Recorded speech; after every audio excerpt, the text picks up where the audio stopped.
guys, welcome back. It's Pia and Charissa. This time we're here for our Clean Eating 101 class, which we do every month.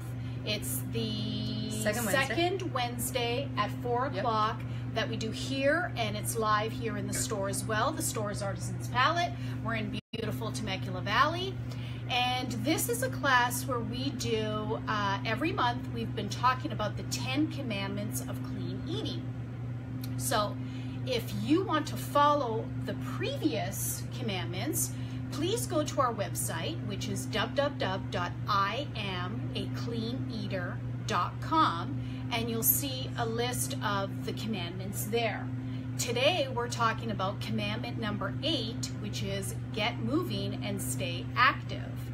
So Charissa is going to first give us a breakdown on the first, just a brief synopsis on what the first 7 commandments are, and then talk more about the 8th commandment. Yes. So before we get into that, before I switch it over, for get moving, stay active, we all do something a little bit differently, and we're going to talk about that in depth. And I just wanted to get an idea from you. What do you do to stay active? Good question. I really like stretching, breathing, yoga. That's kind of my activity. Okay, I also walk my dog.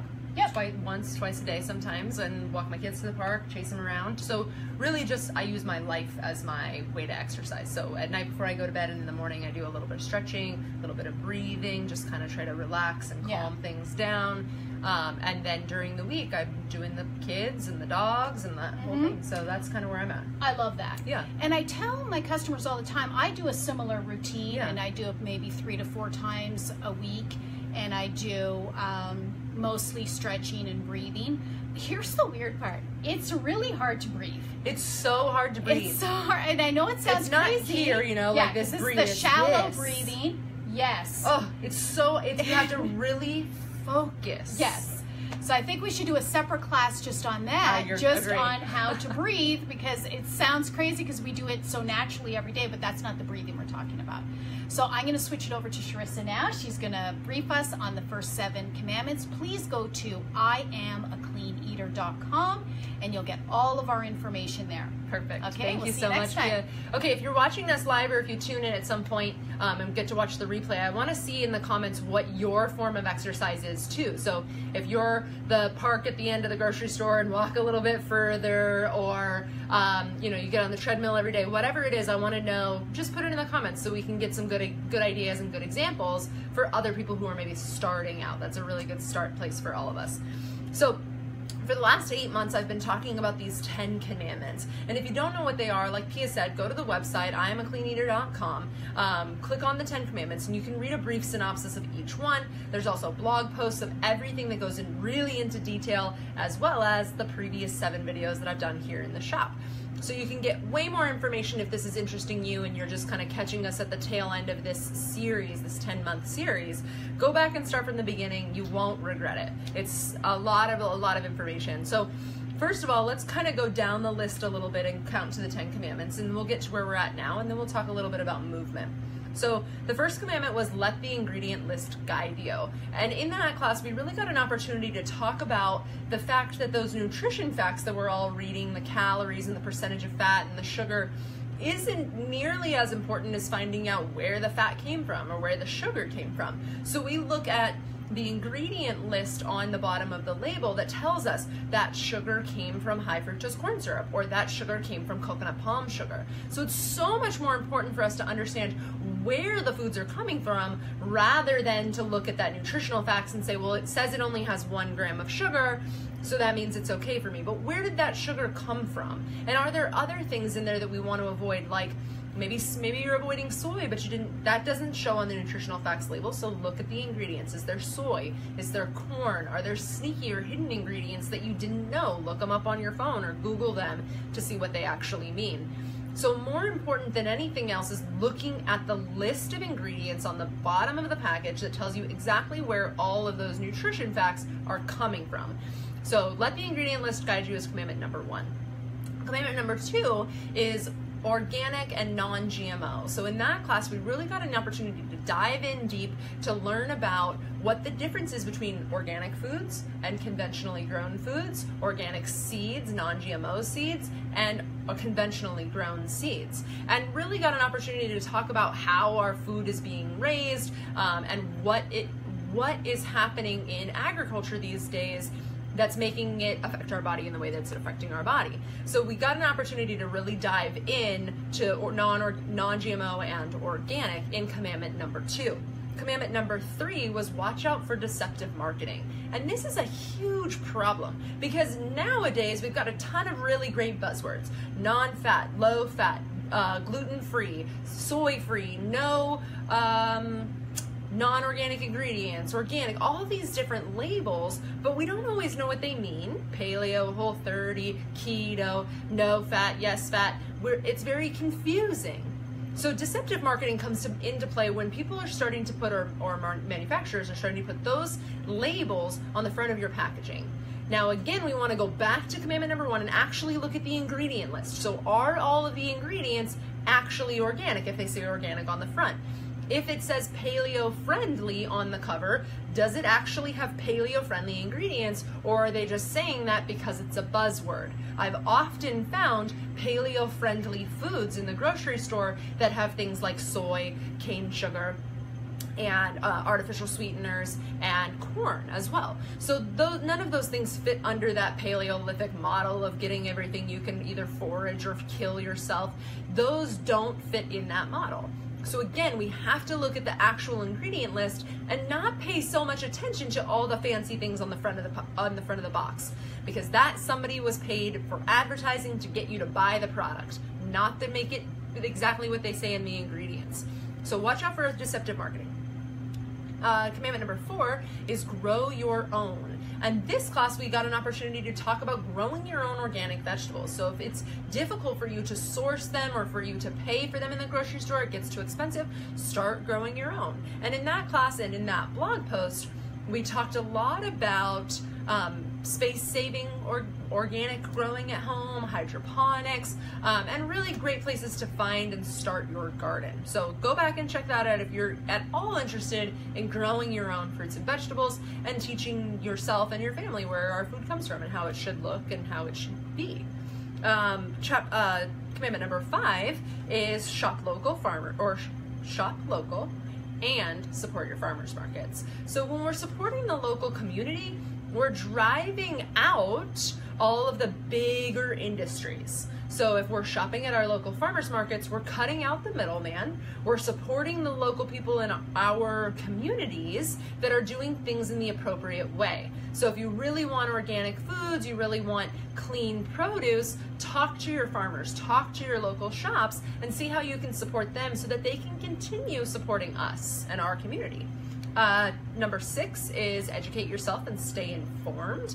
That was just a couple of months ago, and everything that we do in this store as far as the classes and the meetings and just having the store the way we have it is all about education. So even just being here today or listening to this video or watching one of our videos or reading one of our blogs, you're already starting in that process of getting educated and staying informed. The biggest recommendations that we make are to find the people that you trust, find those big name people or bloggers that you really feel are following the guidelines that you would like to follow, and then start subscribing to their things. So we have a weekly mail subscription that we send out all of our blog posts for the week, our video for the week, all of those things. So if you haven't already signed up for us, go to our website, IamACleanEater.com, and every week we send you one email that gives us a synopsis of everything that we've covered for the week. So if we're the people that you trust and we're the people that you want to get your information from, make sure that you've set it up so that those are the people who are continually informing you and educating you, rather than going to Dr. Google every time we have a health concern, right? This alleviates a lot of the pressure. It will make sure that you're getting valuable sourced information that you can count on. So find your people and follow them. I have my people. I wrote a blog on this last week on my blog on the Clean Eater website about my top 5 favorite blogs. So I like our Clean Eater blog, but then all the other blogs that I follow, like Wellness Mama and Food Babe and Dave Asprey. So there's my people that I like to get information from weekly. Those people are listed in the blog. So this way you can start to navigate that tricky world of the World Wide Web. Lastly, before we get on to talking about the topic of the day, is ask questions. Commandment number 7, ask questions. And this is really important, but the biggest question you should ask, out of all the questions in the world, the biggest question you should ask is, how did my food get to me? Or how did my food get to my plate? So where did it come from? This is kind of an all-encompassing question. If you say, how did my food get to my plate? Then we're asking, where was that animal raised? What was that animal raised on? What types of foods did it eat? Was it on antibiotics? How was it transported to me? Where did it come from? Was it local to my area, or did it have to travel a long way? So we really get a lot of questions answered when we ask that big one question. Where did my food come from? How did it get to my plate? And that's what we really want to teach here at I'm a Clean Eater, is that you have control over everything you put from your fork to your mouth. And you can control every single bite that you take. But knowing where it came from and how it got to you is the most important question that you can ask yourself. So in the last video, in that video, and in the blog post, we give a ton of other questions, how you can navigate restaurants, how you can ask questions for the right things at the grocery store and at the farmer's market, things like that. But really, if you're sitting at a restaurant and you're ordering a piece of steak or whatever it is that you want to order, ask, where did it come from? Not necessarily is it organic or is it clean or, all of those questions. Where did you get the meat? If your restaurant that you've ordered this $100 piece of meat had a truck back up to it, unload a bunch of frozen pieces of meat from some big name company, they're probably not raised properly. But that's going to give you those answers. And then you can make those choices based on that with an informed decision. Okay, without further ado, let's talk about Get Moving and Stay Active, commandment number 8. So this is our 8th month, like I said. And again, we're going down that list of 10 commandments, if you're just joining me now. And we're looking down all the different 10 commandments. And these you can find again on our website, www.imacleaneater.com. So for today, get moving and stay active. I think when I first tell people this commandment, when I first think about it for myself, I think, oh, they mean go out and exercise, go run a marathon, go dust off your old sneakers and go for a 50-mile bike ride. This isn't what we mean at all. For me, as we started the video, I walk my dog, sometimes in the morning, sometimes at night. I play with my kids, and I don't sit on the couch and watch TV, really, ever. And I breathe, and I stretch, and I move my body in the way that my body was meant to be moved. And that's it. That's my movement. I don't belong to a gym. I don't go out and run 10 miles a day. I don't have a personal trainer who teaches me how to lift 75 pounds and throw it on the ground. Like, I don't do those things because that's not what's comfortable for my body. And you have to find what works for you. Maybe that hour every day in the gym is the thing that works for you. Or maybe it used to, but you need to find something new for you. So we want to encourage you to start out where you're at. So if you've been a total, sit on the couch, sit in the car, sit at your desk for the last 10 years and you haven't done any moving at all, go next time you go to the grocery store, park at the end of the parking lot and walk there. When you go to get your mail, walk around the block. When you are, doing your laundry, make sure you do 10 flights of stairs that day. Just do something to get your body moving in a way that it wasn't moving before. And if you're constantly sedentary, just sitting in the desk, sitting in the car, sitting at the home, then we need to do something to change that up. But it doesn't have to mean just because you used to run marathons that you need to go out and run a marathon next week. Just because you used to cycle 50 miles a day doesn't mean you need to go and cycle 50 miles a day. It just means that you need to do something to get your body moving in the way that it was supposed to move. So as we've evolved to be the human species that we are now, our body was meant and was built for a huge range of motion, for doing things like climbing trees to get to the fruit, to get to that high fruit that's real sweet, right? We want that. It was meant for crawling on the ground to hunt our food, or digging in the ground hunched or squatted down. We used to use our body in these appropriate ways, and now the way we use our body is really, driving, typing, and remote control. We don't even go above this mark. So for me, I'm 5'10". I always was really insecure about my height because I wanted to be those cute, you know, short girls that you could like want to put in your pocket, you know, like the cute ones. I was always this tall person, like gangly, long, wiggly arms, and I wanted to be littler. So I hunched and I kind of kept this position of, you know, I'm just like, I'll pretend to be shorter. Well, what I did was I actually hurt myself. So we have these muscles in our chest, and instead of having them nice and stretched and elongated, I was here and shrunk these muscles. So then when I really made it a goal last year to be able to stand up straight, I'm 5'10" and I'm proud to be 5'10", I couldn't actually do it.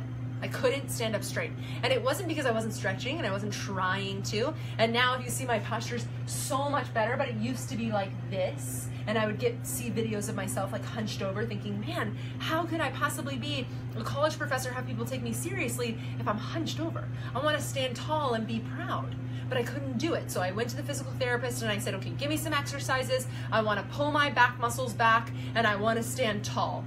And what ended up happening was I had muscle spasms in my chest and muscle spasms in my back because it was so shrunken that I actually had to go pay someone to physically manipulate the muscle. It's called myofascial release. Physically release the muscles in my armpit, under my shoulders, on my whole chest. It's very painful, not comfortable at all, and it's painful for a couple of days just so that I could stand up straight. And this is something my body was meant to do. But had I been moving and had I been using it in the appropriate way, I wouldn't have had to go back and fix it. So learn from my mistake and start moving your body. So when I mentioned in the beginning, I do a little bit of yoga, a little bit of stretching. I'm doing things like pulling my arms up and over and onto the side and just moving in ways that you might not even think to do, just to get that strength, to get that stretch, to get that movement. And you'll notice as you start to go further into your own program that the more flexible your body is, the more flexible your muscles are, the better everything else will feel. So if you're really got tight quads or tight hamstrings, they're probably pulling on your hips and you probably got lower back pain. If your shoulders were really weak like mine, then you're probably getting spasms in your mid or lower upper back, because you're not holding your body appropriately, because it's too tight. So by moving, by getting some kind of movement in our bodies, we can start to fix that, to start to alleviate those painful symptoms. But it doesn't mean go out and go do a 1 hour yoga class today because I said so, right? No, I mean, before you go to bed, try to touch your toes for 5 minutes. Maybe reach up above your head and just breathe for a minute. Pull your arms to the side or do some little shoulder circles. Just start moving and start wherever you're at, whatever's comfortable for you in the place that you are in your life now. Maybe you used to run marathons, go walk around the block. Maybe just take an extra long walk to down to the local coffee shop and get yourself a nice cup of tea or something like that. Just start moving. But don't feel bad and don't put pressure on yourself if you don't get to where you were before. So start slow, start moving, and start where you're at. Do you have anything to add, Pio? Yeah. I'd like to, I'm back. I'd like to expand a little bit on what you were talking about. Exactly what you were saying is, you know, start on something. So I want to give another example. Beautiful. Is, so this is a big year for me because I'm going to be 50. Okay. And so, well, I'm calling it 5-0. Okay. Yeah, I like that. 5. Yes, 5. That's good. So, years ago, you know, when I was a teenager and even in my 20s, I was very active. I did a lot of cardio work. So there was, you know, I played basketball in high school. I was on the track. And then I yeah. We totally lived parallel. I played basketball, track, ran. So I did all that. And then about 17 years, and I stayed active, so I kept going to the gym and did all, like, I always thought, like, to be healthy, you had to spend like an hour, 2 hours in the gym and go crazy on cardio, okay? Yep. That is not true. That's a myth. And just walk. Yeah. Just walk to your car. Right. That's enough. We're getting cardio. I just realized that, okay, in the past couple years, that's not even accurate. So there's a lot of the population that are still buying into, well, if I don't sweat like crazy and do all of this stuff, then really I'm not going to be healthy. And it's just not accurate. But the point I wanted to add is 17 years ago, I ended up getting walking pneumonia. And so when I thought I recovered from it, so I realized now I never recovered from it, but when I thought I recovered from it, I started to pick up from what I was trying to do before. Of course, because we think we're still capable. Our body was capable. It should be still. Yeah, which was I was going running, and I was realizing, oh my God, like what is happening here? I can't run. So I would force my body, and then by the end of the run, I was like choking and coughing for about 90 minutes. It was horrible. Okay? And I kept doing this thinking, what is wrong with me? Well, now, you know, I really wish I would have known then what I know now is I've damaged my lungs. And so I'm trying to roll that back. And it's not going to be, you know, overnight that you roll it back. No, it's a couple years, okay? So if you are in your maybe your 30s or 40s and something like this happened and you're trying to go back, we're thinking, well, this is what I used to do and I was capable of doing it. It doesn't mean you're capable of doing it now where you are in your life, and that's okay. And it doesn't mean never again, but it just means pick up where you're at now, not where you left off. Yes, yeah, and so part of my movement is back to the breathing. I'm, you know, big in breathing and stretching, like you said, and some light yoga and doing things like that. So honestly, I cannot run. I cannot. I physically cannot. Like, yes, I can do the motion, but if I were to go from here to, you know, maybe like 100 meters, I'd be again this really tightness in my chest that isn't working out because I haven't rolled back the damage from 17 years ago. It's possible, and I'm working on it, but I just haven't taken it on as a total priority right now. Right. So I just wanted to add that to your excellent presentation. Thank you. Yeah. And just from what picking up where Pia left off, the reason I don't do these things like running and playing as hard as I used to play is because I was actually diagnosed with adrenal fatigue 2 years ago. So stage 4 adrenal fatigue, so I couldn't work out. And I do strongly encourage you, if you start doing something, you start a new program, and you're going to the gym, and you're done with your workout and you're exhausted, it was too much, and you gotta roll it back. So energy, anytime you're doing a big workout or a big run, you should be energized. You should feel good. You should be able to go for the whole day. If you're done with your workout and you need to take a nap, that's a problem. We gotta roll it back, there's damage, we gotta heal, or you're not there yet. So if you're watching this and you've been doing this like high intensity program for a couple of weeks because you couldn't lose the weight, chances are you're dealing with some adrenal issues and you'll never lose the weight by working out. It'll actually make you gain weight. That's the other thing. If you're gaining weight by working out, you probably have another problem. You gotta roll that back. So start where you're at, start for what makes you feel good. If it feels good to walk for a couple of minutes or 20, 30 minutes every morning and that doesn't exhaust you but it energizes you, that's the perfect place for you. And kind of work your way up as you get there. But you don't have to jump back in. Don't feel like you have to start some big exercise program right now just because it's part of the 10 Commandments and being a clean eater. It just means we want you to move. We want you to move your body in the way that you were supposed to move your body to begin with. So that's all I got for you guys today. I challenge you to get out, get moving, park a little further in the grocery store, take your dog for an extra walk today, walk your kids to a park that's a little further away. Do something to move your body. If you can't do anything, if you're stuck on the couch or you're stuck in bed, breathe. And we'll cover a class on that in a couple of weeks probably. But start with putting your hands on your belly and try to move your hands. And that's it. Just move your hands up and down as far as you can and do that for 5 minutes a day. If that's where you're at, we're super proud of you and super happy that you're taking that next step. We hope you have a great week and we'll see you next month for I'm a Clean Eater Commandment number 9.